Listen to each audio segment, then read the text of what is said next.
ৰাখিবেন পায়ে আপোনাক অকুনবৰ কৰে আবে পতিয়াইবে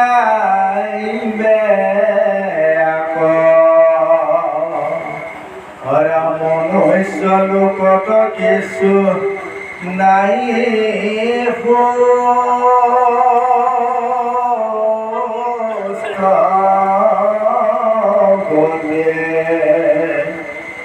অহেনকে দেখাইলা এইটো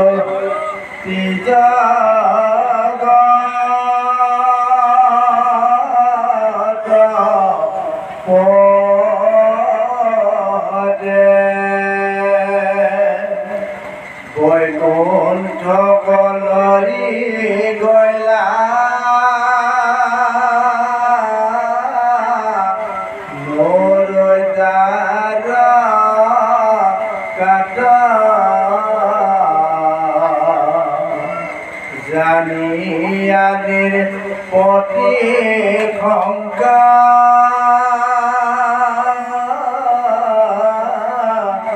নকৰিবা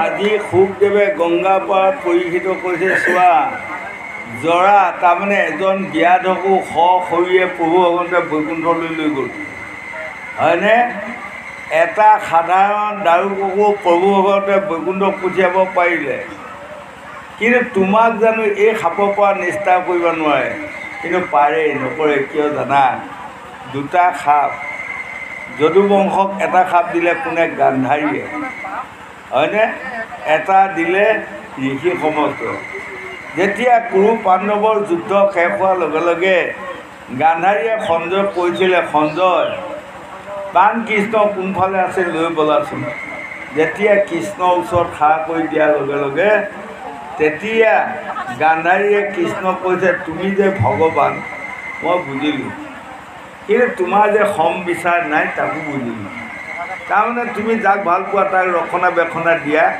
আৰু যাক বেয়া পোৱা সমুলঞ্চে নাশ কৰা তোমাৰ এইটোৱেতো কৰ্ম তেতিয়া কৃষ্ণই কৈছিলে মোৰ এইটো কৰ্ম নহয় হে ৰাণী কাৰণ মই দুষ্টক দমন শান্তক পালন কৰাহে মোৰ কৰ্ম হয়নে তেনেহ'লে কুন্তীৰ 5টা পুত্ৰ গোটেইকেইটা তুমি ৰাখিলা মোৰ 100টা পুত্ৰ এটিও কিয় নাৰাখিলা এটি থকা হয়তো মোক জলপিণ্ড ক'ৰবাত দিলে হয় হয়নে এই তেতিয়া প্ৰভু ভগৱন্তে কৈছে যদা যদাহি ধৰ্মেচ্য গ্লানি ভৱতি ভাৰত অভূত স্থানীয় ধৰ্মেচ্য তদাত্মানং সিজ্জামুহম পৰিত্ৰাণে সাধুনাং বিনাশায় স্বদুষ্কৃতাম ধৰ্ম সংস্থাপনায় অসম্ভৱ আমি যুগে যুগে হে দেৱী দুষ্টক দমন শান্তক পালন কৰিবৰ কাৰণে মই অৱতাৰ লৈ আছোঁ গতিকে এইকণ কৰ্ম মই কৰিবাই লাগিব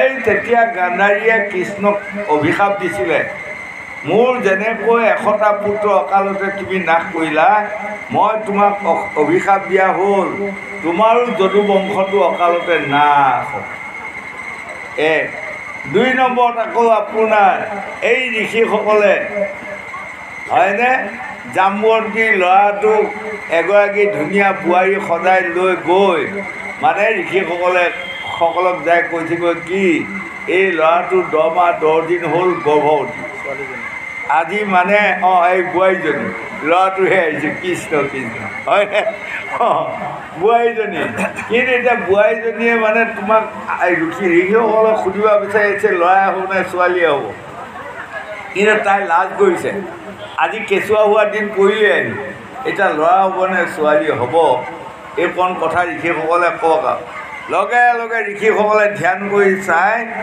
উধাম্বিত হ'ল এইসকলে তাৰমানে আমাক নিন্দা বাসনা উপলুঙা ঘৃণা মানে বাণী সূচক বাণী কৈছে আহি লগে লগে সাপ দিলে এই গৰ্ভত এডাল মুখল জন্ম হ'ব। এই মুখলডালৰ কাৰণে গোটেই যদুবংশ অকালতে নাই আৰু সেইটো এৰিব নোৱাৰিলে। আজি পৰম প্ৰভু ভগৱতে তাক কৈ থৈ গুচি গ'ল। গতিকে এই ৰজা ৰাজনীতি, ধৰ্মনীতি, শিক্ষানীতি, অৰ্থনীতি, সমাজনীতি, এই 5টা নীতি বৈষ্ণৱ সনাতন ধৰ্ম প্ৰথম পৃথিৱী স্বৰ্জন কৰিয়ে পূৰ্বগতে উপাৰ্জন কৰিলে। আৰু ইয়াৰ নীতি ভংগ তেওঁ কেনেকৈ কৰিব? তেওঁৱে দিয়া নীতি হয়। গতিকে তুমি ঋষিক অপদস্থ কৰাৰ বাবে তেওঁৰ পুত্ৰই তোমাক যে যি 7 দিনৰ ভিতৰত দৰ্শনেকে দংশন কৰিব, নিশ্চয় কৰিব। গতিকে তুমি কাই মন বাইক এক কৰি ভাগৱত শুনি যোৱা। 7 দিনৰ ভিতৰত তখকে দংশিবু, অব্যৰ্থ নহয় মুনি বচন নিশ্চয়ে ফলিব। ৰজা অৱশ্যে লাগিব। গতিকে তুমি কাই মন বাইক এক কৰি মোৰ এই 18,000 ভাগৱতৰ শ্লোক কৈ গৈ আছোঁ, তুমি একান্ত চিতে শুনি গৈ থকা, নিশ্চয় তুমি আত্মাক গতি দিব পাৰিবা। গোবিন্দ মহাৰাজা সিংহা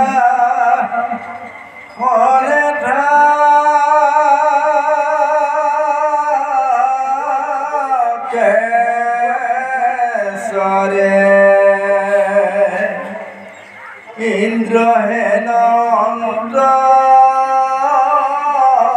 গালে মৰে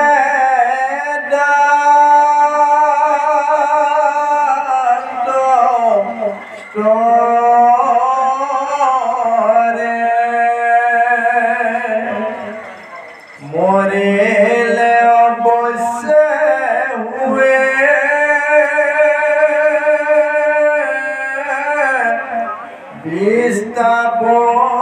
বিস্তাপনুষা কুঞ্চিত বিষয় দেখা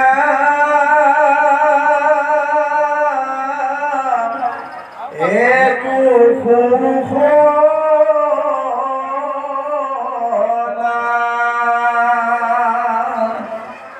কৃষ্ণৰ ভকতি সুখ অসাগৰ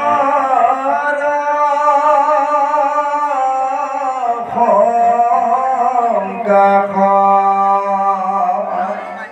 অজ্ঞান কৰ্ম এৰি কৰা হৰিত বিশ্বাস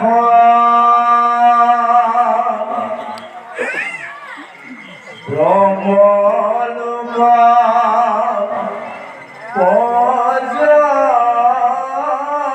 পৰ্যন্তেকা লৰণেৰে হাতো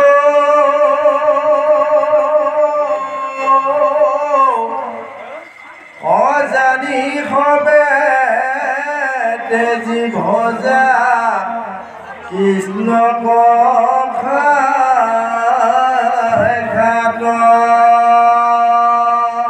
এতিয়া আজি গংগাৰ পাৰত শুকদেৱে আকৌ পৰীক্ষিতক বুজাইছে, ৰজা তুমি বেজাৰ চিন্তা নকৰিবা।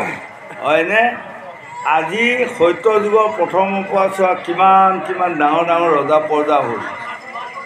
হাজাৰ হাজাৰ বছৰ কটৰে ৰাজত্ব কৰিলে, কৰি আকৌ বেয়া কাম কৰাৰ ফলত গৈ 20টা পলু হৈ 20টাত ভ্ৰমণ কৰি খাই বৈ দিয়ে থকা। আৰু ৰজা তুমি চোৱা, এজন ভৰত ৰজা ইমান গুণী জ্ঞানী মহান পণ্ডিত ৰজা আছিল আৰু তেওঁৰ নামতে ভাৰত নামাকৰণ হ'ল। কিন্তু সদৌ শেষত কি মায়াত পৰিল জানা? মৃগ মায়াত পৰিল। মৃগ মায়াত পৰিলে কেনেকৈ? তেওঁ মানে ব্ৰহ্মপুৱাতে গৈ সৰোবৰত মানে স্নান কৰি আছিল। সেই সময়ত আগৰ পিনে এন্ধাৰ আছিলে অকণমান, কাদিমণি সময়, এজনী গাভিনী পহুৱে পানী খাই আছিল। ইতিমধ্যে বনৰ মাজত এটা সিংহই যেতিয়া আটা পাৰি দিলে, এই আটাটো শুনি এই গাভিনী পহুগৰাকী নদীত জাপ মাৰি দিলে আৰু নদীত জাপ মাৰি দিয়াৰ লগে লগেই তেওঁ মৃগ পোৱালি এটা জন্ম কৰি দি থৈ তেওঁ শিপাই গৈ মৃত্যুবৰণ কৰিলে। লগে লগে মৃগ পোৱালিটো উঠি আহি এই ৰজাই যে এনাই পানীত পৰি ঈশ্বৰ ধ্যান কৰি যি আছিল তেওঁৰ গাত লাগি গ'ল। তেতিয়া তেওঁ দেখিলে এইমাত্ৰ পহু পোৱালি বা মৃগ পোৱালি এইটো এইমাত্ৰ জন্ম হোৱা, ইয়াক যদি মই অনাদৰ কৰোঁ তেনেহ'লে হয়তো পাপ আহি যাব, নাই ইয়াক লৈ যাওঁ। এই বুলি আশ্ৰমত লৈ আহি গাই গাখীৰ খুৱাই খুৱাই মৃগ পোৱালিটো বাচাই যাই যেতিয়া ঘাঁহ খাব পৰা হৈ গ'ল, হয়নে, মৃগ পোৱালিটো মৰমত ৰজাই মানে চব পিনে মানে ঈশ্বৰৰ সেৱাও কেতিয়াবা পাহৰি যায়। যাওঁতে এদিনটো মৃগ পোৱালিটো হেৰাই গ'ল যেতিয়া দিনটো বিচাৰি ফুৰিছে, ৰজাই কান্দি বিচাৰি ফুৰিছে আৰু হাই ইমান মৰমত মই ৰাখিলোঁ মৃগ পোৱালিটো, জানিলোঁ আজি কোনোবা বাঘে খাই পেলালে, বনৰ মাজত কোনোবা ডাঙৰ কুকুৰে পাই খাই পেলালে। এই বুলি গৈ ঠিক এনেধৰণৰ সময় আবেলি 4টামান 5টামান 4:30টামান বজাৰ সময়ত যাই মৃগ পোৱালিটো পাইগৈ। মৃগ পোৱালিটো পাই ডিঙিত ধৰি মানে মৃগ পোৱালিটোক কৈ আছিলোঁ, হাই কোনোবা কুকুৰ বাঘে তোক খাই মাৰি বুলি মই কিমান দুখ কৰি ফুৰিছিলোঁ বাচা, তই যে বাচি ৰলি বা তোক যে কোনেও হিংসা নকৰিলে, হয়নে, বোলা আশ্ৰমক লৈ যাওঁ। এই বুলি কোৱা সময়তে তেওঁ মৃত্যু আহি পাই লাহেকৈ ৰজা মৃত্যু হ'ল। হয়, মৃত্যু হোৱাৰ কাৰণে এই পহু পোৱালিটোৰ মুখখন চাই পেলাই মৃত্যু হোৱাৰ কাৰণে তেওঁ কি জন্ম পালে জানে? মৃগৰ আকৌ জন্ম পালে, হয়নে? মৃগৰ জন্ম পাই তেওঁ সদায় ঘাঁহ বন খাই ফুৰিবলগীয়া হয়। মায়া মৰাৰ সময়ত আপুনি যি মায়াত পৰি যাকে মনত পৰি যায় মানে দেহটোক আপুনি নিজৰ দেহত মানে মিলাই ল'লে তাৰ জন্ম পাব। সাৱধান এয়া মায়াৰ পৰা, হয়নে? এতিয়া মই সিদিনা এজন মানুহ কৈছোঁ, তেওঁলোকে কুকুৰ পুহি কুকুৰ নেদেখিলে থাকিব নোৱাৰে, মায়াত পৰিছোঁ। সাৱধান, এইবোৰ মায়ে কিন্তু বেয়া কৰে। আজি যিজন ৰজা ভৰত ৰজা এইখন ভাৰততে ৰজা হৈ ইমান নাম কৰা সুনাম অৰ্জন কৰিলে, সদৌ শেষত তেওঁৰ নামতে ভাৰত নামাকৰণ কৰিলে, তেওঁ আজি মৃগৰ মায়াত পৰি মৃগৰ জন্ম হৈ ঘাঁহ খাই ফুৰিবলগীয়া হয়নে? গতিকে আমাক আজি এইকণ কথা কৈছে, কুৎসিত বিষয় দেখা কোনো শুভ নাই। কুৎসিতটো ধন ধান পুত্ৰ ভাৰ্যা এইবোৰ বিষয় বাসনাটো কুৎসিত। খন্তেকৰ কাৰণে বৰ শান্তি বা ধুনীয়া পায়, ই কিন্তু কুৎসিত। এই কুৎসিতটোকে যিসকলে আশা কৰি ভ্ৰমণ কৰি আছে সদায়, সেইসকলে কিন্তু ইহকালে পৰকালে তেওঁসকলৰ মুক্তি নাই। আজি গংগা পাৰত কৈ হয়নে? আমাক সাৱধান, আমাক ভগৱানে পঠাই দিছে কি জানে? জন্ম বিবাহ মৃত্যু 3টা কামৰ কাৰণে। আমি 3টা কাম কৰিব লাগিব। কিহৰে কৰিব লাগিব? ভকতিৰে কৰিব লাগিব। কিভাৱে কৰিব লাগিব? সৎভাৱে কৰিব লাগিব। কৰি আমি ঈশ্বৰ উপাসনা কেনেকৈ কৰে এইকণ আমি বুজি লোৱাটো পৰম কৰ্তব্য। তেনেহ'লে আমি এইকণ কৰিও আত্মাক গতি দিব পাৰিম। আৰু কেৱল যদি বিষয় বাসনা কুৎসিত কৰ্মতে যদি আমি লিপ্ত হৈ থকা যায়, ঈশ্বৰক যদি আমি চিনি পোৱা নহয়, ভকত বৈষ্ণৱক যদি আমি চিনি পোৱা নহয়, তেনেহ'লে মনুষ্যৰ জন্ম আৰু ঘূৰি আৰু আমি নাপাম, হয়নে? ইহকালে পৰকালে মানে আৰু মনুষ্যৰ জন্ম নাপাম। ভগৱান মাধৱদেৱে লেখা নাই, কহয় মাধৱ দাসে এহিবাৰে বাৰ, ঐ আৰু কি ভৰসা কৰা মনুষ্য বাৰ। এইবাৰ মনুষ্যৰ জন্ম লৈ যদি আমি মনুষ্যৰ কৰ্ম নকৰি কুকুৰ চিগাল গাহৰি কৰ্ম কৰি ফুৰা যায়, আৰু গৈ মনুষ্যৰ জন্ম পাম বুলি আশা কৰিব দিয়াই নাই, হয়নে? গতিকে সেই লোকসকল চাই বুলিবা বাট দেহৰ ভিতৰত আছে, খালে বা আমি পিছলৈ কৰিব। তাত সাৱধান হৈ যদি আপোনাসকলে চলন ফুৰণ ৰীতি নীতি বজাই ৰাখিব পাৰে, নিশ্চয় ঈশ্বৰে আমাক কৃপা নকৰা কোনো অৰ্থ নাই বুলি ভাগৱতে বুজাই আছে। গোবিন্দ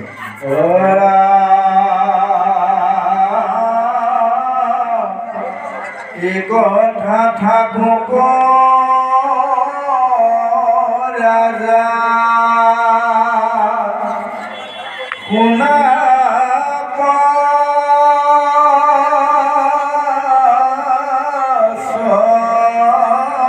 কথা অবসুদেৱ দৈৱ কেৰা জীৱলা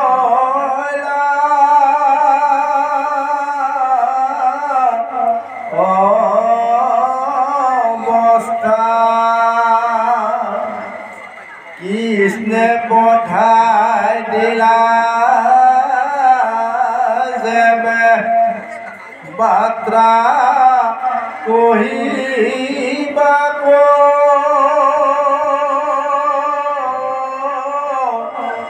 দাৰুক সাৰথি পাছে গৈলা দাৰা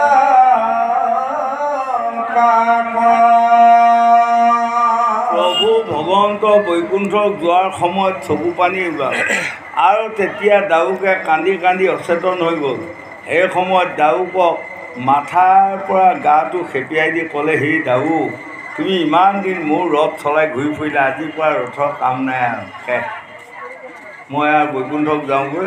তুমি গৈ পাঁচ পাণ্ডৱক ক'বা তেওঁলোকে যাতে জ্ঞানেৰে সৈতে পৰিচালনা হওক, দম্ভ অহংকাৰ বাহাদুৰি জেদ এইবোৰ সকলো ত্যাগ দিয়ক, তুমি ক'বাগৈ। কিন্তু দুখৰ বিষয় সেই মৰ্মে আহি দাউকে আহি ক'লে, কোৱাৰ পাছত আৰু দাউকৰ বচন দাউকে যেতিয়া অৰ্জুনক ক'লে, তোমাক এই যদুবংশৰ নাৰীসকলক লৈ গৈ মানে পোহপাল বা ভৰণ পোষণ কৰিব কৈছোঁ, এই তেতিয়া লৈ গৈছিল। লৈ যাওঁতে বাটত গোৱাল গৰখীয়াই আগুৰি নাৰীসকলক হৰণ কৰিব ওলাল। আৰু নাৰীসকলক হৰণ কৰিব ওলোৱাৰ লগে লগে সেইদিনা অৰ্জুনে কৈছে, এইৰা কোনেও আগুৱাই নাহিবা, মোৰ এই পাত ধনুষৰ দেখিছা, ভয়ংকৰ গাণ্ডীৱ ধনুষৰ আছে, তোমালোকক এৰি দিলে তোমালোকে চাই হৈ যাবা, বোলে আমি ধনুষক ভয় নকৰোঁ। এই বুলি যেতিয়া আগুৰি আহিল, সেইদিনা গাণ্ডীৱ ধনুষৰ প্ৰহাৰ কৰে কাকো নিবিন্দিলে, হয়নে? পাছত সকলো গোৱাল গৰখীয়াই লগ লাগি অৰ্জুনক টুঙনিয়াই মৃত্যু হ'ল বা মৰিলে বুলি পেলাই থৈ গুচি গ'ল।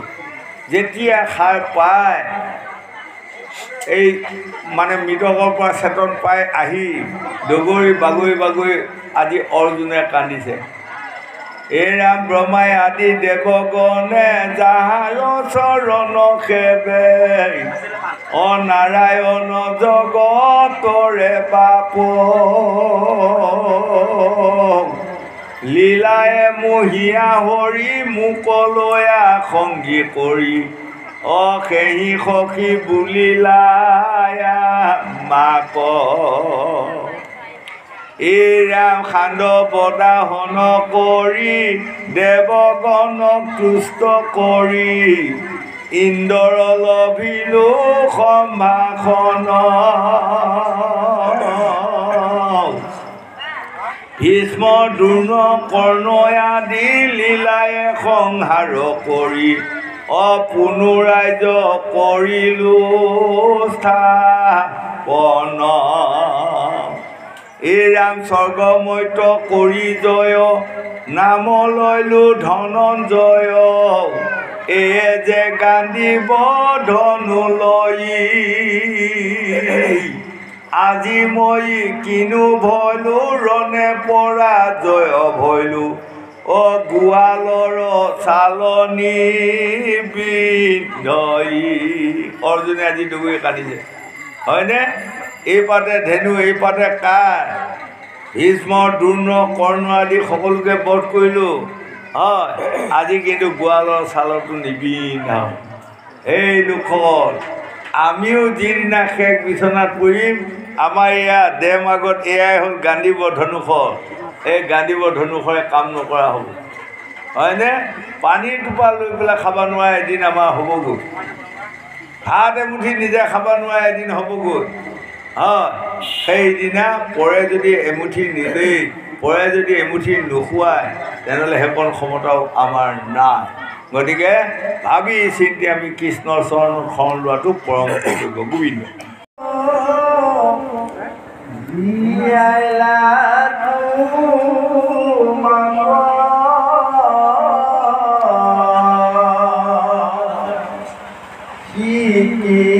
কৃষ্ণে ৰাখিবে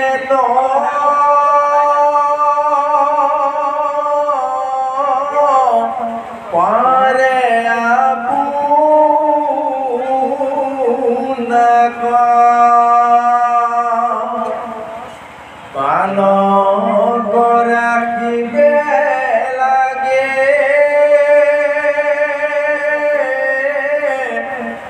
যুঁজিলন্ত হৰে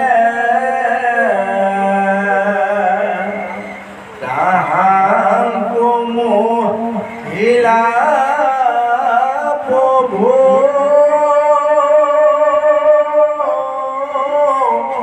বিজুম্ভন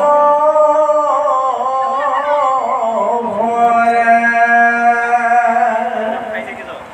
জগতকো সংহৰে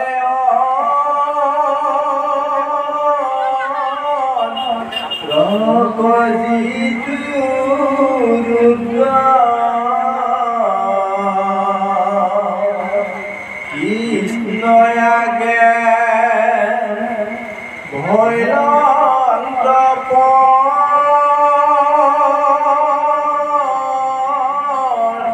ৰংগ যেন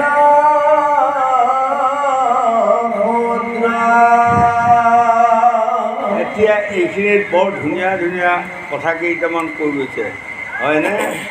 আজি কৈছে প্ৰভু ভগৱন্ত অনন্ত মহিমা। হেৰা ৰজা পৰীক্ষিত, তোমাক আজি 5 বছৰ বয়সৰ শিঙিমুনিয়ে অভিশাপ দিলে, প্ৰভু ভগৱন্তে ৰাখিব নোৱাৰে জানো? কিন্তু পাৰেই, কিন্তু নাই, হয়নে? কাৰণ বান ৰজাৰ লগত যেতিয়া প্ৰভু ভগৱন্ত কৃষ্ণই উষাক যেতিয়া অনিৰুদ্ধই হৰণ কৰিছিলে, সেই সময়ত বান ৰজাৰ লগত দুৰ্ঘোৰ যুদ্ধ হ'ল। সেই যুদ্ধত বান ৰজাক সহায় কোনে কৰিলে? স্বয়ং শিৱই। আৰু সেই শিৱৰ বিৰুদ্ধে আজি কৃষ্ণ আৰু শিৱৰ মহাযুদ্ধ, হৰিহৰ যুদ্ধ যে আছে, হয়নে? এই হৰিহৰ যুদ্ধ কৰি শিৱক পৰাস্ত কৰি প্ৰভু ভগৱন্তে বান ৰজাকো পৰাস্ত কৰি বান ৰজাৰ কন্যা উষাক অনিৰুদ্ধলৈ বিয়ালৈ গুচি আহিলে।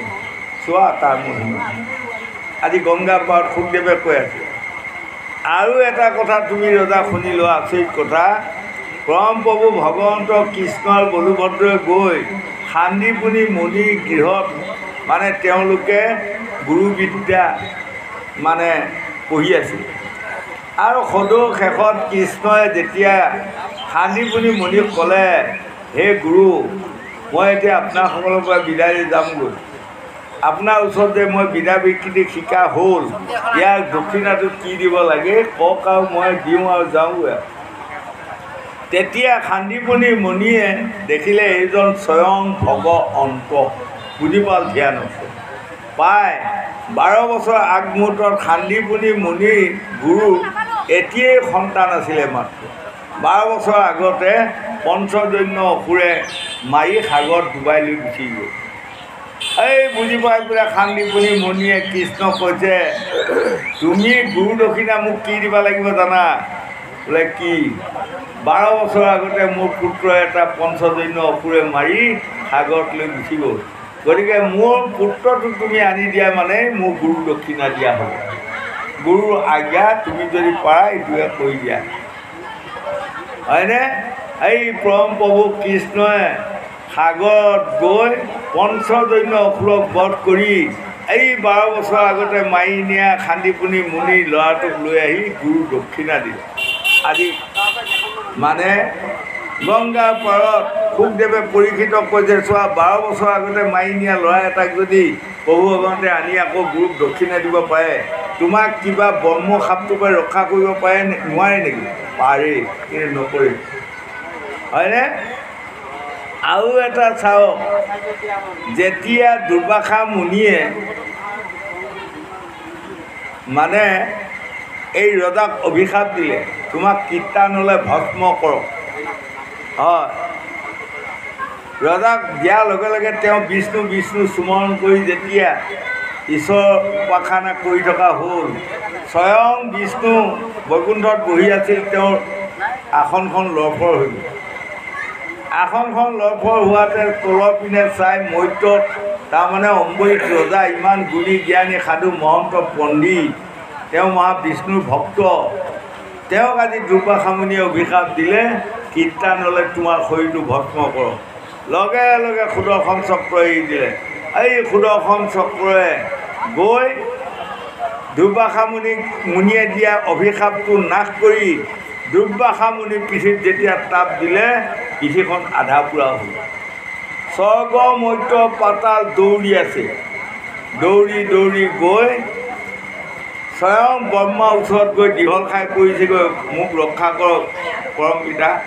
তেতিয়া ব্ৰহ্মাই কৈছে, এৰা, তুমি যদি ব্ৰহ্মাৰ দোহী হৈ আহিলা হয়, শিৱৰ দোহী হৈ আহিলা হয়, পৰম প্ৰভু ভগৱানৰ দোহী হৈ যদি আহিলা হয়, তাক মই ৰক্ষা কৰিব পাৰোঁ, কিন্তু ভকত দোহীক মই ৰক্ষা কৰিব নোৱাৰোঁ। তুমি শিৱৰ ওচৰলৈ যোৱা। হয়নে? লগে লগে শিৱৰ ওচৰত যাই দীঘল খাই পৰিলেগৈ। তেতিয়া শিৱই কৈছে, ব্ৰহ্মা বিষ্ণু শিৱৰ দূৰ লগাই যদি কোনোবা আমাৰ ওচৰত আহে, তাক আমি ৰক্ষণাবেক্ষণা দিব পৰা ক্ষমতা আছে, কিন্তু ভকত দোহীক আমি ৰক্ষণাবেক্ষণা দিব পৰা ক্ষমতা আমাৰ নাই। হয়, তুমি বিষ্ণুৰ ওচৰলৈ যোৱাগৈ। স্বয়ং বিষ্ণুৰ ওচৰলৈ গ'লগৈ। বিষ্ণুৱে তেতিয়া কৈছিলে, ভকতেহে জানা মূৰ হৃদয়, মই ভকতৰ হিয়া নিশ্চয়, মোৰ দু আচৰণ কৰিলে নিষ্ঠাৰ পায়, ভকতৰ দু আচৰণ কৰিলে অধুগতি যায়। গতিকে তুমি ভকতৰ দোহীক মই ৰাখিব পৰা ক্ষমতা নাই, তুমি অম্বৰীশ ৰজাৰ ওচৰত শৰণ লোৱা, যদি অম্বৰীশ ৰজাই তোমাক পাৰ দিয়ে, তুমি নিশ্চয় পাৰ পাবা। এয়াই হ'ল প্ৰভু ভগৱন্তৰ মহিমা।